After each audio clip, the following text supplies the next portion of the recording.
So, other question coming through. This is an interesting one. Jason, this was addressed specifically to you from Todd V. Yeah, hi Jason, I own a Rolex no-date sub 114060. It is my first luxury watch and I wanted to own a simple diver for versatility and retained value. But lately I find myself drawn to complications, but I don't know which one I should be interested in first. I'm interested in chronographs and GMT dual times, but I'm too new to watches to know which I should pick, or if I should broaden my search to include a complication I wasn't considering. What do you suggest?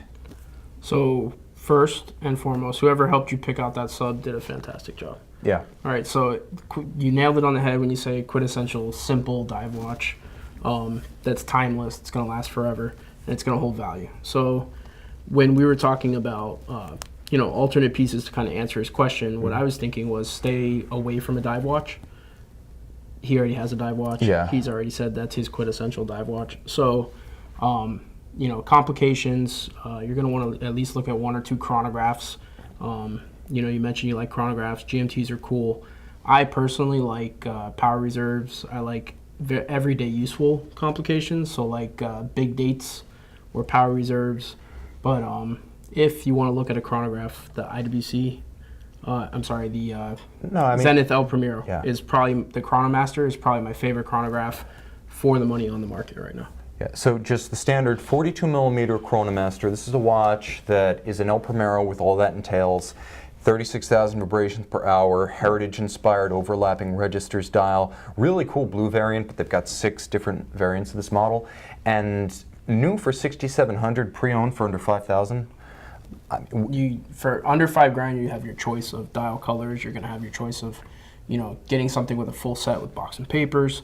And just a fantastic, that movement, that watch, it's a good size, it's a timeless dial configuration, something you'll be able to wear for a very long time. Personally, I like the blue, is my favorite, but I guess it just comes down to preference. You already have a black watch, so.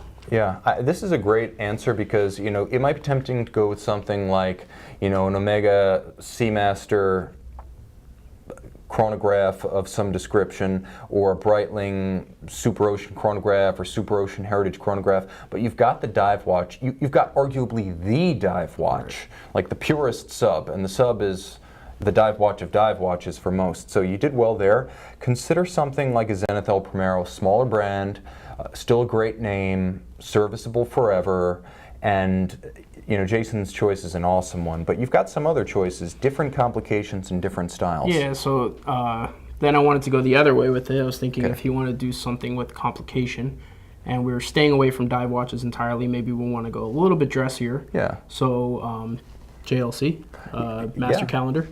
The Master Calendar 39 in steel, a great watch. Beautiful dial, great configuration. The dial is really nicely laid out on that watch. It doesn't feel too busy for a complication watch, a calendar watch. And at 39 millimeters stainless steel, it's wearable. Even by today's standards, if you put it under a cuff, it's going to fit really nicely. So I thought that'd be a nice dress option. And the other thing is the aperture calendars with the radial date are just easier to read. Like I love perpetual calendars, but the problem is most of them feature almost incomprehensible radial month, radial day, radial date. It takes me a couple of glances or an extended stare to read the dates on those. JLC's Master Calendar is one of the easiest to read, and it's probably the high horology, or the gateway to high horology of the watches you picked. Sure. But you had one more, and this is a different kind of tool watch. So I kind of wanted to hit all the quadrants here. And so IWC Pilot. All right, we said that he liked the chronographs, quintessential Spitfire. Is IWC's Pilot chronograph. So the nice thing with that, kind of the same size range, going to be probably the larger of the three. I think that was 43 millimeters. But also on a full bracelet, that's a real value proposition to get a full bracelet for under $6,000. So yeah, buy it on the bracelet, buy a leather strap later, have the idea of being able to switch it out and play with the watch, which is, always fun. But now you have an option for specific. You have your quintessential diver. Now you have an option to go either extreme dress, everyday chronograph, or pilot. And if I could, I would just say that one of the hidden attractions of this pilot watch is that it's also a day date. You will use that complication every day.